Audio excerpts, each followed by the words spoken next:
এখনকার prime time news নিয়ে আমি আপনাদের সাথে আছি মৃন্ময়, আর আপনারা দেখছেন নিউজ বাংলা নেটওয়ার্ক।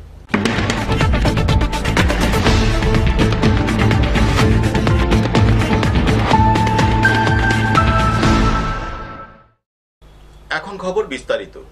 কালী পূজার মণ্ডপ তৈরিতে খুঁটি পূজার কাজ সম্পন্ন করল ধর্মনগরের বয়েজ ক্লাব। করোনা সংক্রান্ত সকল সরকারি বিধিনিষেধ মেনে দর্শনার্থীদের এবার ভালো পূজা উপহার দিতে চলেছে ধর্মনগরের বয়েজ ক্লাবের সদস্যরা।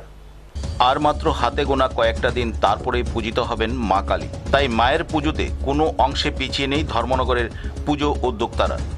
উত্তর জেলার বিভিন্ন পুজো উদ্যোক্তারা ইতিমধ্যেই মণ্ডপ তৈরির জন্য খুঁটি পূজার কাজ সম্পন্ন করে ফেলেছে। তা থেকে পিছিয়ে নয় ধর্মনগর পুরাতন মোটর স্ট্যান্ড স্থিত ধর্মনগরের বয়েজ ক্লাব। প্রত্যেক বছরের ন্যায় এবারও তারা মাতৃবন্ধনায় ব্রতী হয়েছেন। তাই আজ ক্লাব সদস্যদের উপস্থিতিতে খুঁটি পূজার কাজ সম্পন্ন করল ধর্মনগর বয়েজ ক্লাব। ত্রিপুরা রাজ্যে কালী পূজা মানেই ধর্মনগর, তাই এবারকার কালী পুজোতে করোনা সংক্রান্ত সকল সরকারি বিধিনিষেধ মেনেই দর্শনার্থীদের ভালো পূজা উপহার দিতে চলেছে ধর্মনগর বয়েজ ক্লাব। ধর্মনগর থেকে বিকাশ ভট্টাচার্যের রিপোর্ট, নিউজ বাংলা। শনিবার সকালে ক্যাম্পের মধ্যে উদ্ধার হলো এক টিএসআর জওয়ানের ঝুলন্ত মৃতদেহ। ঘটনা দক্ষিণ জেলার জুলাইবাড়ির সাচিরামবাড়ি নবম টিএসআর ক্যাম্পে। এই ঘটনায় এই ক্যাম্পে কর্তব্যরত অপর এক টিএসআর জওয়ানের বিরুদ্ধে হত্যার মামলা করা হবে মৃত টিএসআর জওয়ানের পরিবারের পক্ষ থেকে, এমনটাই জানালেন পরিবারের সদস্যরা। জুলাইবাড়ি সাচিরামবাড়ির নবম বাহিনীর টিএসআর ক্যাম্পে কর্তব্যরত জওয়ানের মৃতদেহ ঝুলন্ত অবস্থায় পাওয়া যায়। মৃত জওয়ানের নাম মনোজ মালাকার। তিনি বিলুনিয়া মহকুমার রাজনগর এলাকার বাসিন্দা। ওনার এই অস্বাভাবিক মৃত্যুর পর ওনার পরিবারের লোকজন ছুটে যায় সাচিরামবাড়ির টিএসআর ক্যাম্পে। দীর্ঘ সময় অতিক্রান্ত হওয়ার পর ঘটনাস্থলে উপস্থিত হন ডিসিএম রুদ্রদীপ নাথ ও উচ্চপদস্থ কর্মীরা। সকলের উপস্থিতিতে ডগ স্কোয়াড এনে তদন্তক্রমে মৃতদেহ ময়না তদন্তের জন্য জুলাইবাড়ি সামাজিক স্বাস্থ্য কেন্দ্রে নিয়ে আসা হয়। অপরদিকে এই মৃত্যু সম্পর্কে মৃত জওয়ানের পরিবারের পক্ষ থেকে জানানো হয়, এই ক্যাম্পে কর্তব্যরত অপর এক কর্মী শিশির কুমার দাস পরিকল্পিতভাবে মনোজ মালাকারকে হত্যা করেছে। পরিবারের লোকজনদের কাছ থেকে জানা যায় মনোজ মালাকার বিগত দিনে বিলুনিয়ায় কর্তব্যরত ছিল। বর্তমানে তাকে কিছুদিন আগে সাচিরামবাড়ি টিএসআর ক্যাম্পে নিয়ে আসা হয়েছে। এখানে তার উপর মানসিক অত্যাচার চালিয়ে ঐক্যবদ্ধভাবে হত্যা করা হয়েছে বলে পরিবারের লোকজনদের অভিযোগ। পরিবারের লোকজনদের পক্ষ থেকে জানানো হয়, এই হত্যায় অভিযুক্ত শিশির কুমার দাসের বিরুদ্ধে লিখিত মামলা দায়ের করা হবে। এখন দেখার বিষয় পুলিশ ঘটনার সুষ্ঠু তদন্তে কী প্রকার পদক্ষেপ গ্রহণ করে। বিলুনিয়া প্রতিনিধি রিপোর্ট, নিউজ বাংলা। আগামী 4 নভেম্বর অনুষ্ঠিত হবে আগরতলা প্রেস ক্লাবের নির্বাচন। এই নির্বাচন উপলক্ষে এক সাংবাদিক সম্মেলন করে নির্বাচনী ইস্তেহার প্রকাশ করল forum for media development and production media. Agartala press club নির্বাচন আগামী 8 নভেম্বর। আর এই নির্বাচনকে কেন্দ্র করে বর্তমানে আগরতলা প্রেস ক্লাব চত্বরে চলছে তুমুল 2 দলীয় নির্বাচনী লড়াই। শনিবার আগরতলা প্রেস ক্লাবে forum of development and protection of media কমিটির পক্ষ থেকে সাংবাদিক সম্মেলনের আয়োজন করা হয়। সাংবাদিক সম্মেলনে নির্বাচনী ইস্তেহার প্রকাশ করেন। নির্বাচনী ইস্তেহারে 17টি প্রস্তাব রাখা হয়েছে। নির্বাচনে forum of media development and protection media কমিটির পক্ষ থেকে নির্বাচনে জয়লাভ করলে পরে সাংবাদিক এবং চিত্র সাংবাদিকদের জন্য কি কি সুবিধা করে দেয়া হবে এবং তাদের জন্য কি কি বাস্তবায়ন করা হবে সে বিষয়ে আলোচনা করা হয় সাংবাদিক সম্মেলনে forum of development and protection media কমিউনিটির প্যানেলে জয়ী হলে পরে সাংবাদিকদের জন্য ভালো হবে, কারণ দিনরাত সব সময় ফোরাম কমিটির জন্য যে সমস্ত প্রার্থীরা বিগত দিনে সাংবাদিকদের জন্য কাজ করেছেন বর্তমানে তারা এবার নির্বাচনে প্রতিদ্বন্দ্বিতা করছেন। আগরতলা প্রেস ক্লাবে জাতীয় স্তরের প্রেস ক্লাবের নির্মাণ করা সহ প্রেস ক্লাবের সমস্ত সদস্যদের বীমা যোজনার আওতায় আনা হবে, যাতে করে সংবাদ মাধ্যমের কর্মীরা কোনো রকম অসুবিধে এবং দুর্ঘটনার শিকার হলে তাদের জন্য বীমার মাধ্যমে সহযোগিতার হাত বাড়িয়ে দেওয়া যায়। দিবারাত্রি যে কোনো সময় যে কোনো সাংবাদিক ও সংবাদকর্মী আক্রান্ত হলে ফোরামের বিজয়ী প্যানেল তৎক্ষণাৎ পাশে দাঁড়াবে, যা কিনা একমাত্র ফোরামের নেতৃত্বরাই সর্বদা করে এসেছে। আমরাই একমাত্র করে এসেছি সাংবাদিক আক্রান্ত হলে ধর্মনগর থেকে সাপড়ম আমরাই দৌড়ে গেছি, আর কেউ কিন্তু কোনোদিন যায়নি। আজকে যে যত বড় বড় কথাই বলুক না কেন, আমাদেরকেই পাশে পেয়েছে, প্রণব সরকারকেই পাশে পেয়েছে, এর বাইরে কাউকে কেউ কোনোদিন পাশে পায়নি। এটা আমরা দায়িত্ব দিয়ে বলছি। যে কোনো সাংবাদিক গুরুতর অসুস্থ হলে কিংবা পারিবারিক ক্ষয়ক্ষতি হলে পাশে থাকবে ফোরাম। 15 নম্বর, সাংবাদিকদের যে কোনো প্রকার দুর্নীতি থেকে বিরত থাকা এবং সাংবাদিক নৈতিকতা নিয়ে বিশেষ প্রচার চালাবে ফোরাম। ফোরাম নেতৃবৃন্দের এই প্রচার চালানোর সিদ্ধান্তের অন্তর্নিহিত বলিষ্ঠতার পেছনে রয়েছে এই ফোরামের নির্বাচনী প্যানেলে একজনের বিরুদ্ধেও দুর্নীতির অভিযোগ নেই। একজনের বিরুদ্ধেও দুর্নীতির ন্যূনতম অভিযোগ আজ পর্যন্ত কেউ করতে পারেনি। এটাই হচ্ছে আমাদের বলিষ্ঠতা। যেই কারণে আমরা সাংবাদিকদের মধ্যে এই নৈতিকতার শিক্ষা আমরা দিতে চাই যে এথিক্যাল জার্নালিজম করার জন্য। এটা আমাদের পয়েন্টে রেখেছি। 16 নম্বর, প্রেস ক্লাবে যে গণতান্ত্রিক ও সুস্থ পরিবেশ কায়েম রয়েছে, যাকে কেন্দ্র করে সাংবাদিক ও সংবাদকর্মীদের প্রেস ক্লাবের প্রতি আগ্রহ বাড়ছে এবং প্রায় যোগাযোগ ছিন্ন সদস্যরাও অন্যান্য প্যানেল থেকে নির্বাচনে দাঁড়াচ্ছেন, তাতে সেই পরিবেশ কায়েম হবার দাবির সত্যতা প্রতীয়মান হয়, যা কিনা প্রেস ক্লাবের জন্য গৌরবের। ফোরামের নির্বাচনী প্যানেল জয়যুক্ত হলে আগরতলা প্রেস ক্লাবের গণতান্ত্রিক ও সুস্থ পরিবেশকে আরো সমৃদ্ধ করার উদ্যোগ গ্রহণ করা হবে। আশা করি সবাই এই পয়েন্টটা খুব ভালোভাবেই বুঝেছেন। 17 নম্বর, সুনির্দিষ্ট পরিকল্পনার মাধ্যমে সাংবাদিকদের মধ্যে বিভিন্ন ক্রীড়া প্রতিযোগিতা সংগঠিত করা হবে। আগরতলা প্রেস ক্লাবের উন্নয়নের ধারাকে অব্যাহত রাখতে এবং সাংবাদিকদের সুরক্ষিত রাখতে forum of development and protection of India community চ্যানেলের সকল প্রার্থীদের এবং সমর্থিত প্রার্থীদের নির্বাচনে জয়যুক্ত করবার জন্য আহ্বান করা হয়। আগরতলা থেকে নিজস্ব প্রতিনিধির রিপোর্ট, নিউজ বাংলা। রাতের অন্ধকারে অবসরপ্রাপ্ত এক শিক্ষকের বাড়িতে হামলা চালায় একদল দুষ্কৃতিকারী। ঘটনা বিশালগড় থানাধীন ভাটিলারমা এলাকায়। ঘটনার সুবিচার পেতে থানায় দ্বারস্থ হয়েছে আক্রান্ত পরিবার। একে চুরি, তার উপর আবার মাতব্বরি। জমিতে রাখা জৈব সার কাউকে কিছু না বলে নিয়ে যাওয়া এবং জমি থেকে সার কেন নিয়ে গিয়েছে তা জানতে চাইলে রাতে সংঘবদ্ধ হয়ে গোটা পরিবারের উপর হামলা চালায় দুষ্কৃতিকারীরা। ঘটনা রাজ্যের বিশালগড় থানাধীন ভাটিলারমায়। ঘটনার বিবরণে জানা যায়, গত 27 অক্টোবর 2020 বিশালগড় থানাধীন ভাটি লালমারা এলাকার অবসরপ্রাপ্ত শিক্ষক আদিত্য নমর ভাইপুর জমি থেকে কে বা কারা কাউকে কিছু না বলে 2 বস্তা জৈব সার নিয়ে যায় এবং পার্শ্ববর্তী জমির মালিক উত্তম দেবনাথের জমিতে সারগুলো দেখতে পেয়ে আদিত্যনাথের ভাইপো উত্তম দেবনাথকে সারগুলো কেন নিয়ে গিয়েছে তা জিজ্ঞেস করলে উভয়ের মধ্যে কথা কাটাকাটি হয়, কিন্তু তাতেই শেষ হয়নি।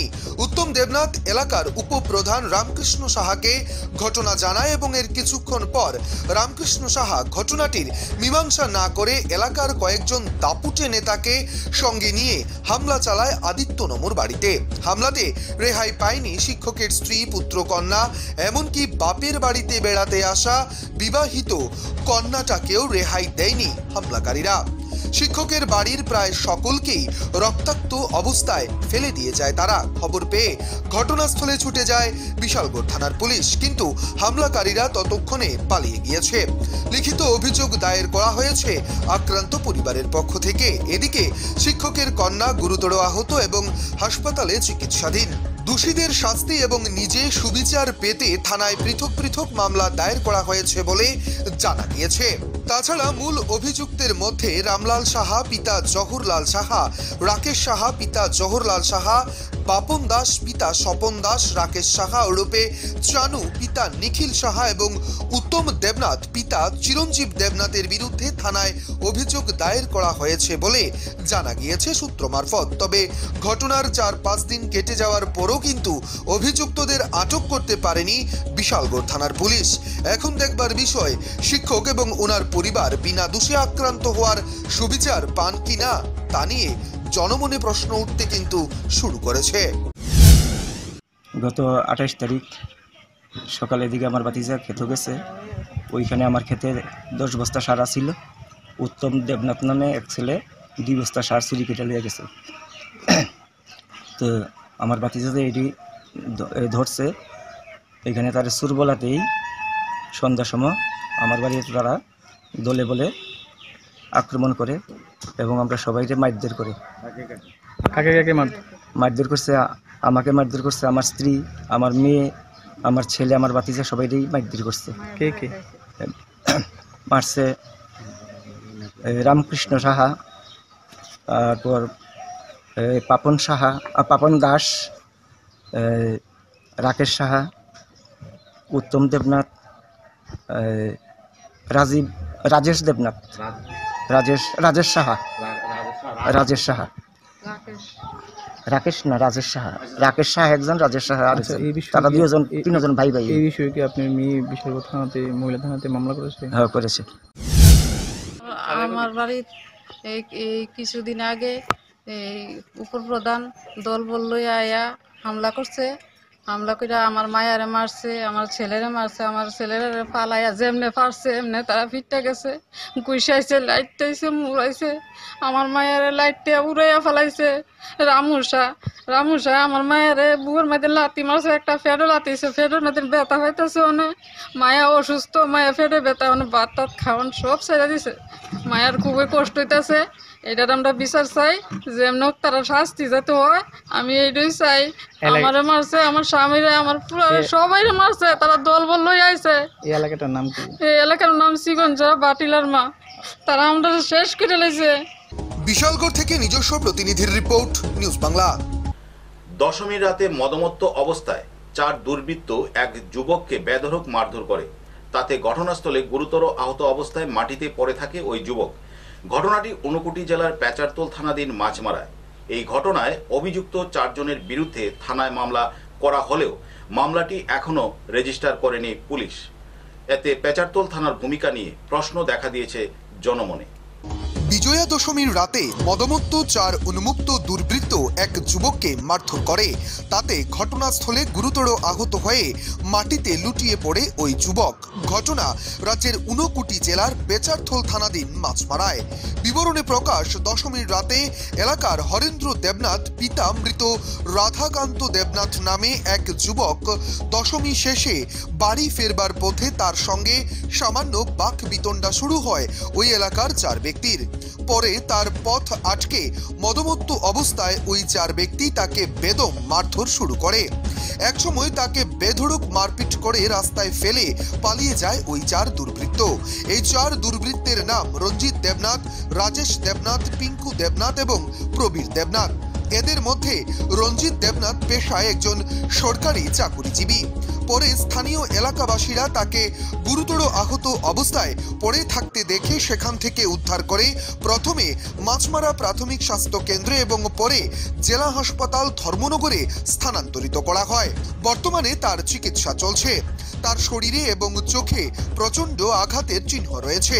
এ বিষয়ে তার পরিবারের পক্ষ থেকে গত 29 অক্টোবর 2020 পেচারথল থানায় একটি লিখিত মামলা দায়ের করা হয়েছে সেই 4 দুষ্কৃতিকারীদের বিরুদ্ধে। কিন্তু অজ্ঞাত কারণে থানা কর্তৃপক্ষ মামলা রেজিস্টার করেনি। তবে থানার ওসি জাহাঙ্গীর হোসেন জানিয়েছেন, মামলা নিয়ে তিনি তদন্ত শুরু করেছেন, তবে অপরাধীকে এখনো চারে তুলতে পারেননি তিনি। অপরদিকে মামলা নম্বরটি সংগ্রহের জন্য থানার এএসআই নির্মল দেববর্মার কাছে জানতে চাইলে তিনি জানান এই মামলাটি রেজিস্ট্রারি হয়নি, তাতেই থানা কর্তৃপক্ষের কর্মকাণ্ডে সন্দেহের অভিযোগ রয়েছে। আর তাতে ক্ষোভ প্রকাশ করেন আহতের পরিবার পরিজন সহ পেচারথলবাসী। তাদের অভিযোগ কোনো বিষয়ই থানা কর্তৃপক্ষ তাদের সহযোগিতা করেনি, অর্থাৎ থানার বিরুদ্ধে একরাশ ক্ষোভ উগড়ে দেয় আহতের পরিবার। তাছাড়া পেচারথল থানার দারোগা বাবুদের কর্মকাণ্ডে অতিষ্ঠ পেচারথলবাসী। এই দশমের দিন রাত্রে 10:30 হইব, তখন মূর্তি বাসাইয়া আইসি। এখানে মূর্তির সামনে আওয়ার পরে তোমার এই একটা দোকান আছে, 12 মজার দোকানের সামনে দাঁড়াইছি। দাঁড়ানো দোকানের লগে কথাবার্তা হয়েছে, ঝগড়া হয়েছে একটু, এখন কথা কাটছি রয়েছে। হওয়ার পরে তোমার ওই রঞ্জিত জামনা যে তাইনে আমার ডেক্কা মারি ওই পিছন দিকে লইয়া গেছে। পিছনে যাওয়ার পরে তাই আমার মায় শুরু করছে, করার পরে আরও তারা 2-3 জন গেছে। এই তোমার তার নাম হইল পিঙ্কু দেবনাথ, এরপরে প্রবীর দেবনাথ, এরপরে রাজেশ দেবনাথ। তারা 3 জন গেছে। যাওয়ার পরে আমার খুব মারপিট করেছে। করার পরে তোমার ওই রাস্তার ড্রেনের সাইডে ফেলাইয়া তারা আই পড়ছে। এরপরে আওয়ার পরে এই আমরা গ্রামের লোক পরে দেখার পরে আমার ওই মাঠা থেকে টানিয়া ওই মাঠা নিয়ে সাইডে রাখছে, রাস্তার সাইডে থেকে মাঠের কিনারা নিয়ে রাখছে।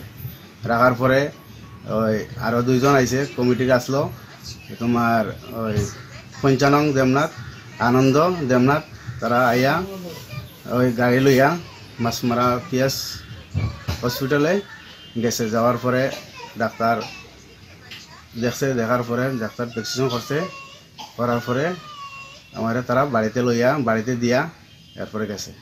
পেচারথল থেকে নিজস্ব প্রতিনিধির রিপোর্ট, নিউজ বাংলা। বিয়ের 6 মাসের মাথায় বাপের বাড়িতেই ফাঁসিতে আত্মহত্যা করল এক গৃহবধূ। ঘটনা রাজধানীর জগহরিমুড়া এলাকায়। কি কারণে এই আত্মহত্যা তা খতিয়ে দেখছে পুলিশ। বিয়ের 6 মাসের মাথায় এক গৃহবধূ বাপের বাড়িতে ফাঁসিতে আত্মহত্যা। ঘটনার বিবরণে জানা যায়, জগহরিমুড়া এলাকার যুবতী সুতপা দাস এবং তার স্বামী নিতেশ দাস শ্বশুর বাড়িতেই থাকতেন। দুজন বিয়ের 6 মাসের মাথায় শনিবার ওই গৃহবধূ নিজ ঘরে ফাঁসিতে আত্মহত্যা করে। ওই সময় বাড়িতে কেউই ছিল না। ঘটনার খবর পেয়ে বাড়িতে ছুটে আসে তার স্বামী। কি কারণে ওই গৃহবধূ আত্মহত্যা করেছে তা জানা যায়নি, কিন্তু এলাকাবাসীদের মধ্যে নানান প্রশ্ন দেখা দেয়। ঘটনাস্থলে পূর্ব মহিলা থানার পুলিশ মৃতদেহটি উদ্ধার করে রাজ্যের প্রধান রেফারেল হাসপাতাল জিবি হাসপাতালে ময়না তদন্তের জন্য পাঠানো হয়েছে।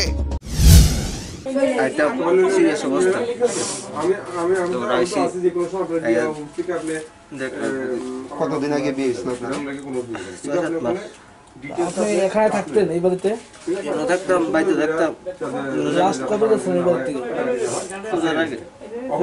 পূজার আগে। আপনার সাথে কোনো ঝামেলা হয়েছিল এই বাড়িতে? না। বাপের বাড়িতে থাকার কারণটা কি? বাপের বাড়িতে থাকার কারণ আপনার বাড়িতে থাকার কথা, মানে এখানে থাকার কারণটা কি? থাকার মায়া প্রবলেম দেখে এলাকা তারা ঘুষলো, কেন দেখাশোনা করবো কাটা বুঝো না, মা বাবা আছে এলাকা তারা দেখবো বুঝো না, কিসের প্রবলেম? তো বলতো তোমার নার্ভের প্রবলেম আছে, তারপরে কথা বলতে পারবো বুঝো না। কতদিন ধরে থাকতে না বউ তো এনই থাকতো, এনই থাকে বিয়ের পর থেকেই? হ্যাঁ, কেন 2বার গেছিল, 2বার না 3বার গেছিল খালি, 2 দিন আসলো, 1 দিন কারণ কিছু জানেন? কিছু কি কারণ আত্মহত্যা হয়েছে কি মনে হয় আপনার? আগরতলা থেকে নিজস্ব প্রতিনিধির রিপোর্ট, নিউজ বাংলা। এসপিও পদে নিয়োগের জন্য শনিবার তেলিয়ামুড়ার চিত্রাঙ্গদা কলাকেন্দ্রে আবেদনকারীদের মৌখিক পরীক্ষা নেওয়া হয়। এদিন মোট 520 জন আবেদনকারী এই মৌখিক পরীক্ষায় বসে। রাজ্য সরকারের সিদ্ধান্ত অনুযায়ী এসপিও নিয়োগের জন্য তেলিয়ামুড়া মহকুমার 3টি ব্লক এলাকা থেকে আবেদনকারীদের মৌখিক পরীক্ষা নেওয়া হয় শনিবার। তেলিয়ামুড়া চিত্রাঙ্গদা কলাক্ষেত্রে এই পরীক্ষা অনুষ্ঠিত হয়। এদিন সকাল 10টা থেকে মুঙ্গিয়াকামী ব্লক, তেলিয়ামুড়া ব্লক এবং কল্যাণপুর ব্লক এই এলাকার মোট 520 জন আবেদনকারীরা চিত্রাঙ্গদা কলাকেন্দ্রে আসেন মৌখিক পরীক্ষা দেওয়ার জন্য। আবেদনকারীদের মৌখিক পরীক্ষা নেওয়ার জন্য চিত্রাঙ্গদা কলাক্ষেত্রে উপস্থিত ছিলেন খোয়াই জেলার অতিরিক্ত police super Rajib Sengupta, Teliamura traffic DSP Sunacharan Jamatia, Teliamura SDPO Jagadishwar Reddy সহ আরক্ষা প্রশাসনের অন্যান্য আলা আধিকারিকেরা। তবে 520 জন আবেদনকারীর মধ্যে 500 জন আবেদনকারী মৌখিকভাবে পরীক্ষা দিয়েছেন। বাকি 20 জন আবেদনকারী কোনো এক অজ্ঞাত কারণে মৌখিক পরীক্ষাকে অবজ্ঞা করে উপস্থিত ছিলেন না। এদিকে খোয়াই জেলার অতিরিক্ত পুলিশ সুপার রাজীব সেনগুপ্ত বলেন, আগামী দিন খোয়াইতে অনুষ্ঠিত হবে আবারও মৌখিক পরীক্ষা। শনিবার যে 20 জন আবেদনকারী চিত্রাঙ্গদা কলাক্ষেত্রে মৌখিক পরীক্ষা দিতে পারেননি, তারা চাইলে খোয়াইতে গিয়ে পরীক্ষা দিতে পারবেন। ইন্টারভিউ নেওয়া হয়েছে আজকে, ভালো পার্সেন্টেজ ছিল, 20 জনের মতন অ্যাপিয়ার হয়েছে না। তো নেক্সট নেক্সট আমরা আবার কালকে খোয়াই করবো, খোয়াই সাব ডিভিশনটা আলাদা হবে। যারা আজকে যে 20 জন দিতে পারছে না তারা ওরা যদি মনে করে, আমরা কয়ে দিছি যে খোয়াইতে গেলেও আমরা কালকে নিয়ে নিই, কোনো অসুবিধা হবে না। যদি যায় আমরা করবো, আজকে আবার তাদেরকে দেবো যে ওরা এটা হলে। তেলিয়ামুড়া থেকে নিজস্ব প্রতিনিধির রিপোর্ট, নিউজ বাংলা।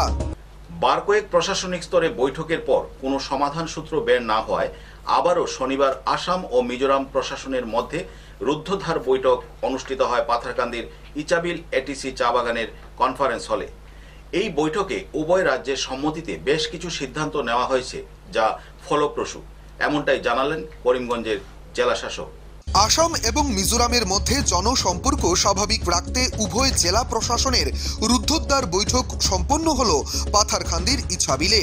দীর্ঘদিন ধরেই অসমের সরকারি ভূমি হাতিয়ে নিতে তৎপর হয়ে উঠেছে লাগোয়া মিজোরাম রাজ্যের কতিপয় দুর্বৃত্তরা, আর এসবে পরোক্ষভাবে মদত যোগাচ্ছে সে রাজ্যের একাংশ প্রশাসনিক কর্মকর্তা সহ কিছু সামাজিক এবং রাজনৈতিক সংগঠনও। ফলে বিষয়টি নিয়ে দুরাজ্যের মধ্যে দীর্ঘ কয়েক বছর ধরে টানা সীমা বিবাদ চলে আসছে। সম্প্রতি একাংশ মিজোরামের আগ্রাসী মনোভাবে অসমের করিমগঞ্জ জেলার পাথারকান্দির মেদলিছড়া এবং রাতাবাড়ির ভুবিরবন্দ এলাকায় নতুন করে মিজোরামের অবৈধ জবরদখল কাণ্ডে গত প্রায় 20 দিন থেকে দুটি রাজ্যের মধ্যে এক উত্তপ্ত পরিস্থিতির সৃষ্টি হয়ে আছে। বিষয়টি নিয়ে উভয় রাজ্যের উচ্চস্তরীয় প্রশাসনিক স্তরে বার কয়েক বৈঠকের পরেও কোনো সমাধান সূত্র বের হয়নি। এ নিয়ে ফের শনিবার এক দ্বিপাক্ষিক বৈঠক অনুষ্ঠিত হল পাথারকান্দির বাজারিছড়া থানাধীন ইসাবিল এডিসি চা বাগানের কনফারেন্স হলে। এতে উপস্থিত ছিলেন করিমগঞ্জ জেলার উপায়ুক্ত আনবা মাথুন এমপি সহ নবাগত পুলিশ সুপার ময়ঙ্ক কুমার, অতিরিক্ত উপায়ুক্ত ধ্রুবজ্যোতি দেব, ডিএফও জাহানুর আলী, পাথারকান্দি সার্কেল কর্তা জেনাতন ভাইপেই। মিজোরাম রাজ্যের পক্ষে সভায় উপস্থিত ছিলেন মামিত জেলার উপায়ুক্ত ডক্টর লাল রুজমা সহ পুলিশ সুপার শশাঙ্ক জয়সওয়াল, সদর এসডিও ভিক্টর লাল পুইমা, ডিএফও লাল বিয়াক সহ অন্যান্যরা। সীমান্ত ইস্যু সহ আইন শৃঙ্খলা বিষয় নিয়ে আহুত রুদ্ধদ্বার সভাটি প্রায় আধা ঘন্টা চলে। এতে সাংবাদিক সহ বাইরের কাউকে ভেতরে প্রবেশ করতে দেয়া হয়নি। বৈঠক শেষে উভয় জেলার জেলা শাসক সংবাদকর্মীদের সঙ্গে মিলিত হন এবং বৈঠকের সিদ্ধান্তের বিষয়ে অবগত করান। করিমগঞ্জ জেলা শাসক বলেন, এই প্রশাসনিক বৈঠকে আমরা বিভিন্ন বিষয় নিয়ে ফলপ্রসূভাবে আলোচনা করেছি। কিছু কিছু ব্যাপারে উভয়ের সম্মতিপূর্ণ সিদ্ধান্ত নিয়েছি। সীমান্তে শান্তি শৃঙ্খলা বজায় রাখবা ছাড়াও অত্যাবশ্যকীয় সামগ্রী আমদানি এবং রপ্তানির ক্ষেত্রে যাতে কোনো বাধা না হয় সে ব্যাপারে উভয়ের সম্মতি রয়েছে। জমি বিবাদ সংক্রান্ত বিষয়ে সাংবাদিকদের করা এক প্রশ্নে ডিসি জানান, এটা উচ্চ পর্যায়ে আলোচ্য বিষয়, জেলা প্রশাসন এসবে হস্তক্ষেপ করতে পারে না। অন্যদিকে মিজোরাম রাজ্যের মমিত জেলার জেলা শাসকও অনুরূপভাবে বলেন যে সীমান্তে শান্তি শৃঙ্খলা বজায় রাখাই প্রশাসনের প্রধান দায়িত্ব এবং কর্তব্য। জমি বিবাদ বিষয়টি দুটি রাজ্য সরকার পূর্বের চুক্তি মোতাবেক ডিমার্গেশনের মাধ্যমে মিটিয়ে নিতে পারেন। সভায় অত্যাবশ্যকীয় জিনিসপত্র খাদ্য সামগ্রী যাতে দুটি রাজ্যে যাতায়াত করতে পারে তা নিশ্চিত করা হয়েছে। সেই সঙ্গে উভয় রাজ্যে চলাচল করা যানবাহনে সম্পূর্ণ সুরক্ষা প্রদান করা হয় সেদিকেও আলোচনা হয়েছে। তবে উক্ত সভায় জমি জবরদখল বিষয় নিয়ে উভয় রাজ্য প্রশাসন মুখ না খোলায় এলাকার সচেতন মহল স্বাভাবিকভাবেই নানা প্রশ্ন তুলতে শুরু করেছেন। স্থানীয়দের কথায় মিজোরা কয়েকদিন পরপর রক্ত ছড়িয়ে অসমের জমি জবরদখল করবে আর পরে শান্তি আলোচনার নামে বিষয়টিতে জল ঢেলে ফের কয়েকদিন পর অনুরূপ কাণ্ড ঘটিয়ে চলবে তা কোনোভাবেই মেনে নেওয়া যায় না। আমরা এসবের এক স্থায়ী সমাধান চাইছি, এমনটাই বক্তব্য স্থানীয় জনগণের। With the DC of Karimganj and the DC of Mamit, with the officials from both the sides, what we have resolved is that we will maintain tranquility, peace between the two districts so that people can live in mutual coexistence. That is important point which we have discussed.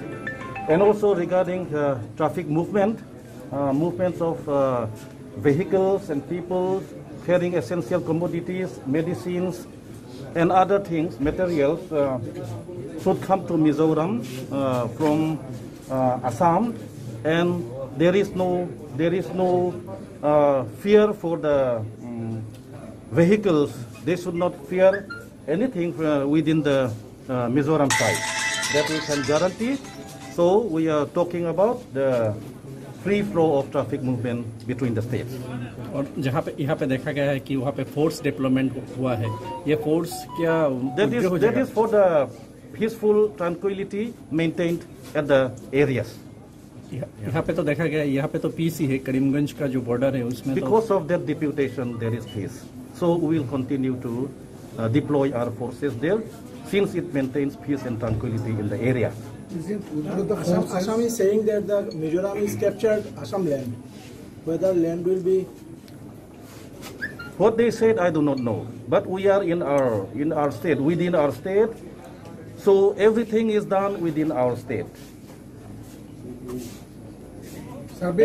According to Survey of India map, it is seen that this land are captured by Mizoram is also Assam's land. See. Those things will be discussed at the higher levels and at the appropriate time. Okay, at the appropriate time, those things will be discussed. That's what we have, as the Karimganj DC also have said. Those will be discussed at the appropriate time. Actually, everybody knows that Kanmun is 3 kilometers far away from Medlisara. The same thing, you are raising the same thing. That's what I said, no? Those boundary issues, demarcations will be addressed at the appropriate time. Abhi, for the time being, we have decided to maintain peace and tranquility in the area. And we have discussed a lot of issues. It was a fruitful meeting. We have discussed a lot of issues. It is regarding movement of traffic, movement of people, and even there were some discussion on the withdrawal of forces. But we did not reach to any concrete this thing. But then we have come to a resolution. Both DC Mamit, who Lal Rozama sir and myself, we have resolved that we will maintain peace and tranquility in the area. Wherever there is contention, that will be decided by both the governments. उन लोगों की तरफ से क्या बात हुआ? हाँ? मिजोरम की तरफ से? मिजोरम की तरफ से they were saying that trucks वगैरह का problem है. That we have assured them that we will be escorting their essential commodities by means of a police escort. We will give them whatever is required. Actually main issue तो वही था ना कि असम का land का जमीन के बारे में. जमीन के बारे में it is not about the boundary dispute. So it will be decided by the government. It is not with the district authorities to decide. But whatever smaller issues we had resolved, and uska we will have a resolution for. Patharkandi থেকে মলয় কুমার দাসের report, news Bangla. আমাদের দেশ এগুচ্ছে, গোটা বিশ্ব তা দেখছে। গত 70 বছরে যা হয়নি তা এখন হচ্ছে। 370 ধারা উঠে যাবে তা কেউ ভাবতেও পারেনি। শনিবার দার্জিলিং যাওয়ার পথে মালদা রেল স্টেশনের ট্রেন থেকে সাংবাদিকদের মুখোমুখি হয়ে এই কথাগুলো বললেন পশ্চিমবঙ্গের রাজ্যপাল জগদীপ ধনকর। হঠাৎ করেই দার্জিলিং যাওয়ার পথে পশ্চিমবাংলার মালদা রেল স্টেশনে ট্রেন থেকেই সাংবাদিকদের মুখোমুখি পশ্চিমবাংলার রাজ্যপাল। রাজ্যের আরেকটি রাজভবন রয়েছে দার্জিলিংয়ে, সেখান থেকেই রাজ্য পরিচালনা করবেন রাজ্যপাল জগদীপ ধনকর। সেই উদ্দেশ্যেই তিনি দার্জিলিংয়ে রওনা দেন। ট্রেনে শিলিগুড়ি যাওয়ার পথের মালদা স্টেশনে সাংবাদিকদের সঙ্গে কথা বললেন রাজ্যপাল। তিনি বলেন, দার্জিলিংয়ে কাজের অনেক সুযোগ রয়েছে, সেখানে চা বাগানের কর্মীদের সঙ্গে কথা বলে তাদের সমস্যার কথা শুনতে হবে, পর্যটকদের সমস্যার কথাও শুনতে হবে। গোটা উত্তরবঙ্গ জুড়ে মানুষদের সঙ্গে কথা বলা অত্যন্ত জরুরি, তাই যাওয়া। জানা গিয়েছে তিনি 1 মাস ধরেই দার্জিলিংয়ের রাজভবনে থাকবেন। সেখান থেকে গোটা উত্তরবঙ্গের বিভিন্ন এলাকার মানুষজনের সঙ্গে কথা বলবেন। তিনি জানান, এবার কঠিন পরিস্থিতির মধ্য দিয়ে আমরা যাচ্ছি। এ রাজ্যের শিল্পীরা পুজোয় তাদের কাজ ঠিকঠাকভাবে দেখতে পারেননি, মানুষেরা পুজো উপভোগ করতে পারেনি সেই রকম ভাবে। সামনের বছর ঠিক পারবেন আশা ব্যক্ত করেন তিনি, তখন করোনা থাকবে না। তিনি আরও বলেন, আমাদের দেশ এগোচ্ছে, গোটা বিশ্ব তা দেখছে। আমাদের যা 70 বছরেও সম্ভব হয়নি, এবার তাই হচ্ছে আমাদের দেশে। কেউ কি ভাবতে পেরেছিল যে 370 ধারা উঠে যাবে জম্মু কাশ্মীর থেকে? রাম মন্দিরের নির্মাণের কাজ শুরু হবে? কেউ ভাবতে পেরেছিল? সুপ্রিম কোর্টের নির্দেশে কাজ শুরু হয়েছে, মন্দিরও হবে। My greetings to all of you. We have had a great festive season. बहुत ही संकट के हालात, कोविड ने इस बार हमारी फेस्टिविटीज के ऊपर काफ़ी अंकुश लगाया है। कलकत्ता उच्च न्यायालय ने बहुत अच्छा निर्देश देकर हालात को काफ़ी काबू में किया है। पूजा में कोई कमी नहीं आई है, फेस्टिविटी में कुछ कमी आई है। बहुत लोगों ने जो क्रिएटिविटी करते हैं, मैनेज करते हैं, प्रतिभा दिखाते हैं, उनको हताशा मिली। अगली बार ऐसा नहीं हो। अगली बार दुगने जोश के अंदर मनाई जाएगी। तब कोविड नहीं रहेगा। कोविड का संकट विश्व पर है, देश पर है, प्रांत पर है। आप सबसे यही गुजारिश करूँगा, बेपरवाह मत हुई। थोड़ी सी लापरवाही बहुत बड़ी परेशानी में डाल सकती है।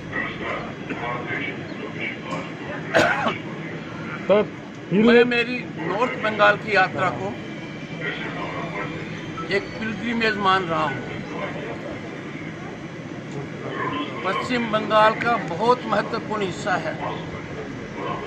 नॉर्थ बंगाल में बहुत बड़ा पोटेंशियल है। नॉर्थ बंगाल की प्रतिभा का, टूरिज्म का, इकोनॉमी का, वहाँ के ट्रेड का भरपूर एक्सप्लॉयटेशन होगा। लोगों को बहुत राहत मिलेगी। बहुत सुंदर इलाका है, किसी प्रकार की कमी नहीं है। कुछ इश्यूज हैं, लंबे समय से इश्यूज हैं, और देश बदल रहा है। दुनिया देख रही है कि देश बदल रहा है। जो 70 साल में सोचा नहीं, वो संभव हुआ है। क्या किसी ने सोचा था भारत के संविधान से आर्टिकल 370 हटेगा? नहीं सोचा था। आज के दिन वो नहीं है। मतलब एक दृढ़ निश्चय है, दृढ़ संकल्प है। देश बदल रहा है, दुनिया देख रही है, भारत बदल रहा है। We must always keep our nation first. और नॉर्थ बंगाल की भी जो कुछ समस्याएं हैं, उनका दूरदृष्टि से निराकरण निश्चित होगा। मेरे मन में कोई शंका नहीं। जो गोठालैंड का डिमांड है, उसके बारे में आपका क्या ख्याल है? मेरी बात तो सुनने पहले।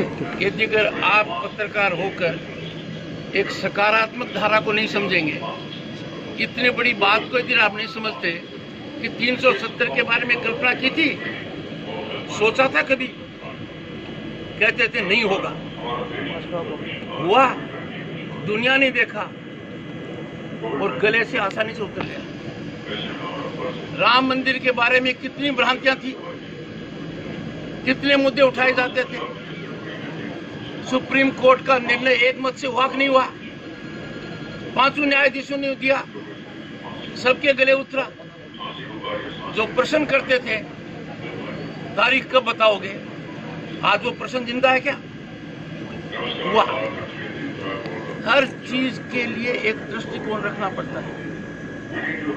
राज्य का प्रथम सेवक होने के नाते भारत के संविधान में अटूट विश्वास रखते हुए मेरी शपथ क्या है, to protect, defend and preserve Indian constitution. मेरी बात को ध्यान से रखिए, समस्या का निराकरण निश्चित है, समस्या का निराकरण होता रहा है। आज किनकी चर्चा कर रहे हैं हम, आज किनके बारे में बात कर रहे हैं? लोह पुरुष सरदार पटेल, कितनी कष्टदायी स्थिति में उन्होंने कार्य किया था, सफल हुआ, कुछ बचा, वो पूरा हो रहा है, होगा। মালদা থেকে নিজস্ব প্রতিনিধির রিপোর্ট, নিউজ বাংলা। প্রয়াত প্রাক্তন প্রধানমন্ত্রী ইন্দিরা গান্ধীর আত্মবলিদান দিবস এবং সর্দার বল্লভভাই প্যাটেলের জন্মদিনে কৃষি বিলের প্রতিবাদ জানিয়ে মালদা শহরে এক প্রতিবাদ মিছিল সংগঠিত করল মালদা জেলা কংগ্রেস। প্রয়াতা দেশের প্রথম প্রাক্তন প্রধানমন্ত্রী ইন্দিরা গান্ধীর আত্মবলিদান দিবস, সর্দার বল্লভভাই প্যাটেলের জন্মদিন এবং কৃষি বিলের প্রতিবাদে পশ্চিমবাংলার মালদা শহর জুড়ে সোচ্চার প্রতিবাদ মিছিলের আয়োজন করল মালদা জেলা কংগ্রেস নেতৃত্ব। এই মিছিলটি অনুষ্ঠিত হয় 31 অক্টোবর 2020। শনিবার শহরের গান্ধী মূর্তির পাদদেশ থেকে এই মিছিল শুরু হয়ে ফুয়ারা মোড়ে গিয়ে শেষ হয়। সেখানে সর্দার বল্লভভাই প্যাটেল এবং ইন্দিরা গান্ধীর প্রতিকৃতিতে মাল্যদান করে শ্রদ্ধা নিবেদন করেছেন উপস্থিত কংগ্রেস নেতৃত্বরা। উপস্থিত ছিলেন সুজাপুরের বিধায়ক ঈশা খান চৌধুরী, মানিকচকের বিধায়ক মুক্তাকিন আলম, মালদা বিধানসভা কেন্দ্রের বিধায়ক ভূপেন্দ্রনাথ হালদার, জেলার 15টি ব্লক থেকে আগত কংগ্রেসের ব্লক সভাপতি এবং কংগ্রেস নেতাকর্মীরা। ইন্দিরা গান্ধী সম্পর্কে নতুন করে বলার প্রয়োজন আছে। বাংলাদেশ পাশের তারই ফসল। ইন্দিরা গান্ধী তার মূল কারিগর ছিলেন এবং আমাদের প্রথম ডেপুটি প্রাইম মিনিস্টার এবং হোম মিনিস্টার বল্লভভাই প্যাটেলের 146তম জন্মদিবস। এই দিনে সারা ভারতবর্ষের মানুষ আমরা কৃষির উপরে নির্ভর করছি, মালদা জেলার কৃষির উপরে নির্ভর করছি। আজকে ইন্দিরা গান্ধী সবুজ বিপ্লব করেছিলেন, বরকতদা আমাদের সেই সময়তে সেচের ব্যবস্থা করে উন্নত মানের ফসল এবং উন্নত মানের ইকুইপমেন্টসের ব্যবস্থা করেছেন। মোদি আজকে আমাদের কৃষকদের স্বার্থবিরোধী গোপীনাথন কমিশন যে রায় ছিল তার সিদ্ধান্ত অনুযায়ী আমাদেরকে একটা সহায়ক মূল্যে জিনিসপত্র কেনা ডক্টর মনমোহন সিং, সোনিয়া গান্ধী, রাহুল গান্ধীর সরকার নিয়েছিল, সেটা এরা এটাকে প্রত্যাহার করে দিয়ে দেশটাকে আজকে বিকিয়ে দিচ্ছে। যেরকম ব্যাংক লুটতারাজ করেছে, ঠিক অনুরূপভাবে রেল থেকে শুরু করে সমস্ত কিছু ইন্দিরা গান্ধী ব্যাংক জাতীয়করণ করেছিল, আর এরা বেসরকারি করছে শুধু নিজেদের পুঁজি করার জন্য আর পার্টি ইউজ করার জন্য। আজকে বাধ্য হয়ে এআইসিসি এবং পিসিসি সারা রাজ্য জুড়ে নয়, সারা ভারতবর্ষব্যাপী আজকে জেলা হেডকোয়ার্টারে আজকে এই প্রতিবাদ জানাচ্ছি। মালদা থেকে নিজস্ব প্রতিনিধির রিপোর্ট, নিউজ বাংলা। এখনকার মতো প্রাইম টাইম নিউজ এ পর্যন্তই। আমাদের পরবর্তী সংবাদ দেখার জন্য চোখ রাখুন নিউজ বাংলার পর্দায়।